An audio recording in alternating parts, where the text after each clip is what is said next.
Bonjour à tout le monde, j'espère que vous m'entendez bien. Merci d'être présent pour ce petit quart d'heure d'information, de formation et d'explication sur la cybersécurité. C'est important de prendre du temps parce qu'aujourd'hui, on sait que c'est un sujet de plus en plus sensible. L'actualité nous le montre régulièrement. Donc, il faut se protéger au mieux de manière à éviter tout ce qui peut être cyberattaque et mieux la contrôler, mieux la gérer, mieux la comprendre et mieux l'anticiper surtout.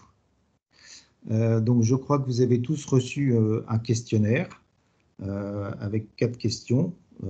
Pour ceux qui ne l'auraient pas reçu, réclamez-le nous. Pour ceux qui l'ont déjà rempli, merci. Et puis pour les autres, j'espère que vous le ferez le plus simplement possible. Les 4 questions étaient simples. C'était savoir si vous aviez un système antivirus sur votre MFP, savoir si vous aviez une sauvegarde hébergée, savoir si vous gériez dans votre entreprise une politique et si vous aviez une gestion de la politique des mots de passe, et si votre PC datait de plus de 5 ans. D'informations pour qu'on vous fasse un retour derrière suivant vos réponses et pouvoir vous éclairer sur les risques potentiels que vous pouvez avoir. Donc la cyberhygiène, qu'est-ce que c'est? La cyberhygiène, c'est un moyen simple et efficace pour garantir une protection et une maintenance adéquate des terminaux et des systèmes informatiques.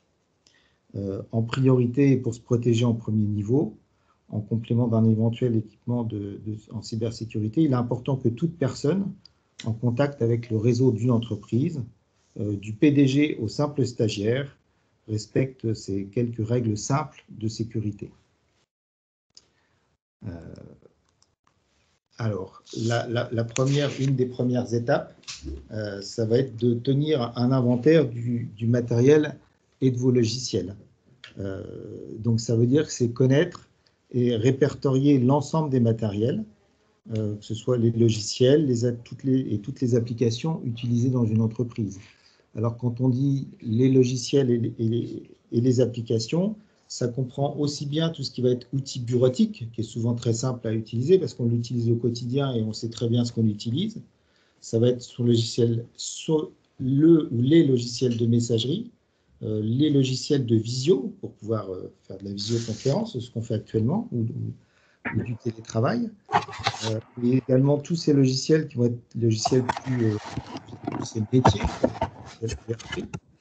Et souvent, ce qu'on oublie de voir, c'est tous les petits logiciels utilitaires qui ont été installés par soi-même ou par un service informatique s'il y a, ou par un prestataire, ce qui arrive assez fréquemment aujourd'hui. C'est-à-dire votre prestataire de gestion de parc automobile qui vous a donné un petit logiciel pour gérer votre parc automobile, ou la personne qui fait de la vidéosurveillance et puis qui vous a mis un petit logiciel pour avoir vos caméras de surveillance. Où on a déjà rencontré un logiciel qui vérifiait une sonde de température dans un aquarium et qui était un logiciel qui n'était pas sécurisé. Donc, aujourd'hui, on ne sait pas toujours le nombre de logiciels que l'on utilise, donc il est important d'avoir une visualisation de l'ensemble du parc et des utilisateurs, de savoir tous les logiciels qu'ils utilisent. On a déjà fait récemment un audit dans une entreprise, on a constaté qu'ils avaient plus de 100 logiciels installés sur l'ensemble de leur parc, ce qui est énorme et qui, pour la moitié, les gens ne savaient même pas qu'ils avaient ces logiciels-là. Donc ça, c'est une des premières règles. Ensuite, d'installer que des logiciels qui vont être des logiciels approuvés. Ça veut dire des logiciels qui sont certifiés par un éditeur et pas des logiciels qu'on a téléchargés sauvagement depuis Internet parce que quelqu'un, toujours d'un bon conseil, vous a dit tiens, j'ai ce petit logiciel-là qui sert à ça, qui est bien pratique. Sauf que c'est un logiciel peut-être pas certifié, peut-être qu'il y a un malware à l'intérieur, peut-être qu'il y a simplement juste un robot qui va récupérer des informations et à des fins soit commerciales, publicitaires ou autres, et avec des informations qui peuvent être revendues derrière. Donc toujours s'assurer que les logiciels qu'on installe, ce sont des logiciels qui sont approuvés, certifiés, qu'il y a un éditeur derrière, et que ce n'est pas quelque chose qui puisse être un risque pour les données de l'entreprise. Pour ce faire, il faut, dans votre entreprise, au préalable, et qui devient indispensable aujourd'hui, c'est rédiger une charte informatique qui peut être très simple, en 1 ou 2 pages, mais qui va, on va dire, définir un périmètre d'utilisation de l'outil informatique dans l'entreprise, en expliquant simplement qu'on n'installe pas n'importe quoi, pas n'importe quel logiciel, et que si ça doit se faire par quelqu'un dans l'entreprise qui a les connaissances et qui va pouvoir dire ok, c'est bon ou c'est pas bon pour pouvoir installer tel ou tel logiciel. Dans les bonnes pratiques, il y a également la partie messagerie qui est la plus importante à aujourd'hui, la plus importante parce que la plus risquée et là où il y a le plus de portes ouvertes sur l'extérieur et où là va pouvoir s'introduire les hackers et les gens qui vont vouloir nuire aux données de l'entreprise. Donc, une chose de plus en plus importante, c'est d'avoir son nom de domaine. C'est-à-dire, vous êtes une entreprise, il ne faut plus avoir des adresses en gmail.com, en wanadoo.fr, en orange.fr, en free.fr. Enfin, il faut avoir son nom de domaine de manière à avoir une prise en charge complète de sa messagerie et de pouvoir gérer son hébergement et gérer surtout la sécurité de ce système de messagerie.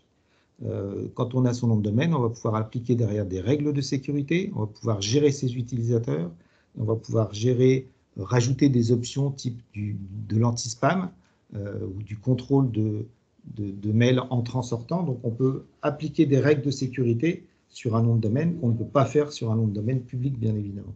Donc, ça, c'est une des premières règles à aujourd'hui, avoir son nom de domaine. Ensuite, la deuxième chose, c'est une règle de bonne pratique, ça va être de bien vérifier avant de cliquer sur les mails de façon sauvage.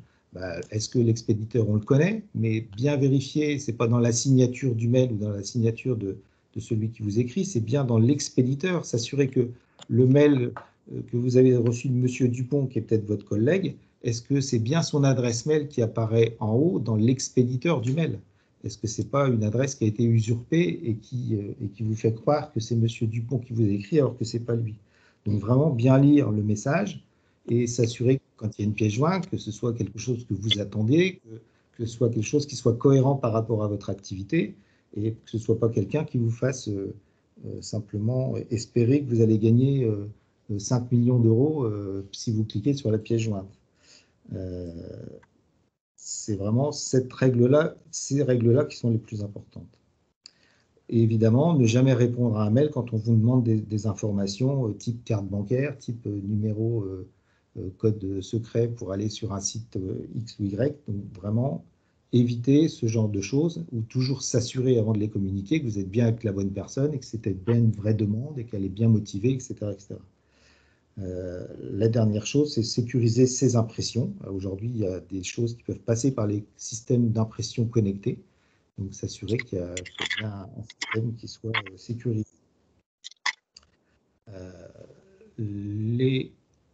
Le slide suivant, donc l'installation uniquement des applications authentiques. Donc, tout à l'heure, on parlait des logiciels à installer qui soient certifiés. Il faut aussi que ce soit des logiciels, non seulement qui soient certifiés, mais que ce soit la bonne version, que ce ne soit pas une version qui a été piratée, que vous avez trouvée sur le net, et que ce soit vraiment des copies, des logiciels conformes et authentiques, pour éviter ce genre de désagrément, parce qu'on peut trouver des logiciels du marché, mais sur des sites qui ne sont pas des vrais sites et qui ont des malwares à l'intérieur. Donc attention, surtout aux logiciels de messagerie instantanée, quand ils sont trop anciens et qui ne sont pas sécurisés. Donc toujours les mettre à jour et s'assurer qu'on télécharge au bon endroit ces logiciels-là. Une des choses les plus importantes pour se protéger de tout ça, parce qu'on n'est pas à l'abri malgré tout qu'un risque arrive et qu'un hacker puisse prendre la main sur votre poste et puisse corrompre vos données et votre patrimoine numérique, il faut effectuer des sauvegardes régulières. C'est le plus important. Pour rappel, qu'est-ce qu'une sauvegarde? Une sauvegarde, c'est une action qui doit être quotidienne, automatique, chiffrée, infalsifiable, avec de l'historisation et un rapport d'événements. Tout ça, tout autre produit qui ne vous garantit pas toutes ces fonctionnalités-là, ce n'est pas une sauvegarde. C'est-à-dire de temps en temps, je fais une copie sur une clé USB quand j'y pense. OK, c'est mieux que rien, mais ce n'est pas une sauvegarde. Parce qu'une sauvegarde, il faut coûte que coûte pouvoir la restaurer le jour où il y en a besoin, et il faut être sûr qu'elle soit faite, bien faite, qu'il y ait de l'historisation, c'est-à-dire qu'il y ait plusieurs versions dessus, et que vous avez bien un rapport quotidien d'événements qui vous dit ça s'est bien passé ou pas bien passé.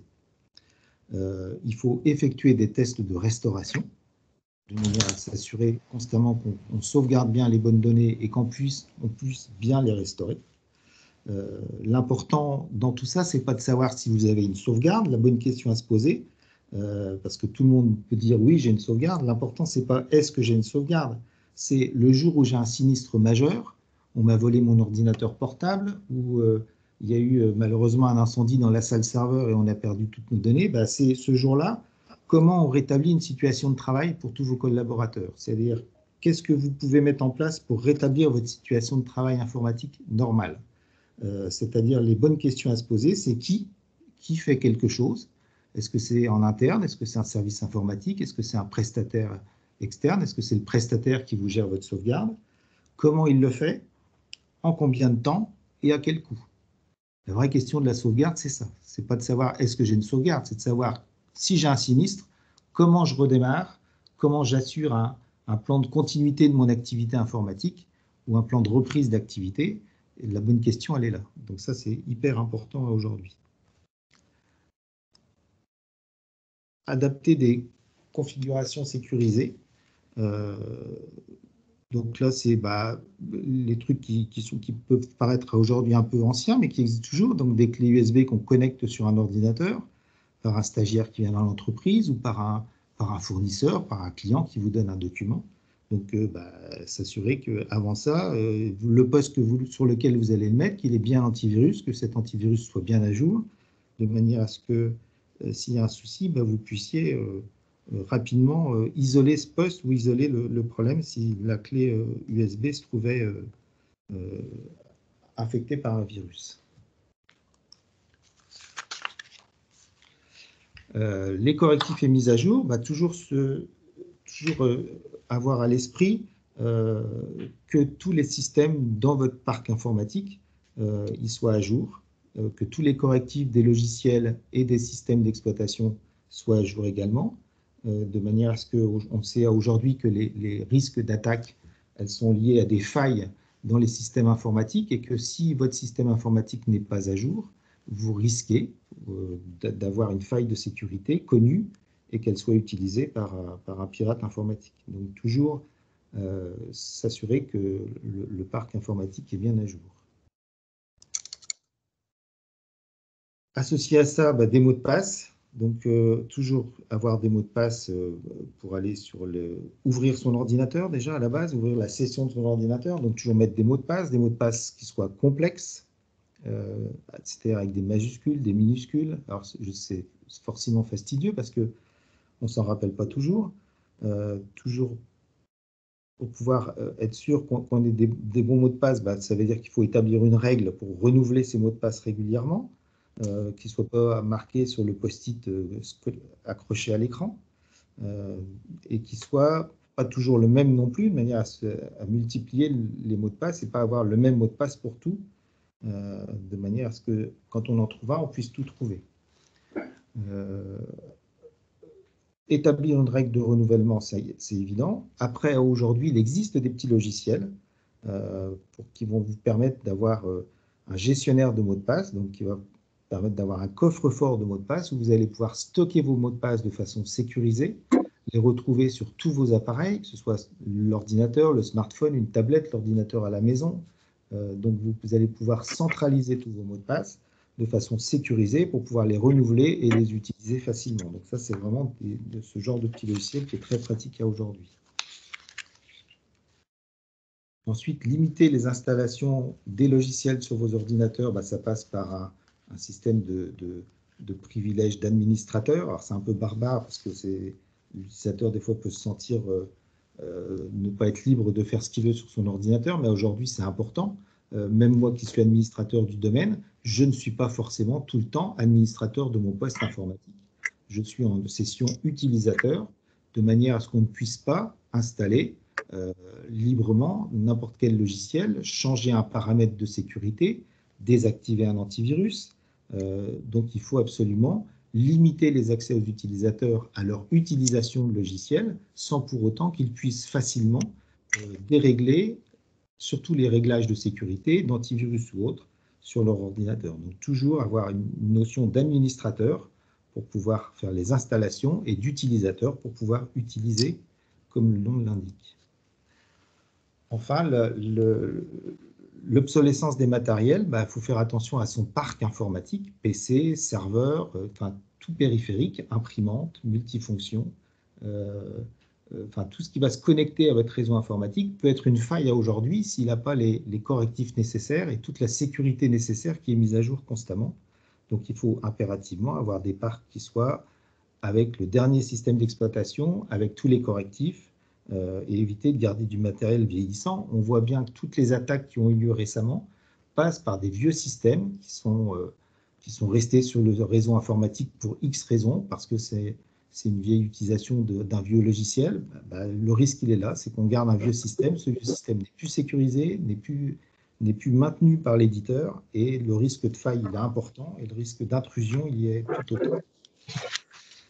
Écoutez, merci pour m'avoir écouté et suivi. J'espère que ça vous a renseigné, informé, pas trop effrayé non plus, mais juste ce qu'il faut pour prendre conscience du risque à aujourd'hui de la cybersécurité. Mais on a la cyberhygiène pour ça, donc n'hésitez pas si vous avez des questions. Vous pouvez réouvrir vos micros et puis on peut interagir si vous avez des questions à poser.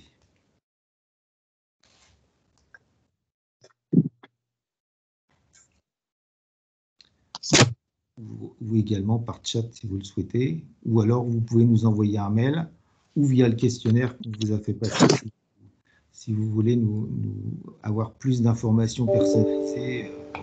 Pas de souci, on est là pour ça, les commissions qui nous suivent sont là pour ça. N'hésitez pas à revenir vers vous si vous voulez avoir plus d'informations ou si je n'ai pas été assez clair.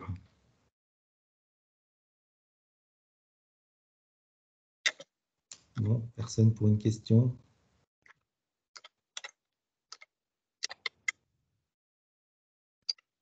Bon, écoutez, merci de nous avoir écoutés. Merci d'avoir consacré un peu de temps et puis on vous dit à bientôt. Bonne fin de journée. Merci. Merci, au revoir.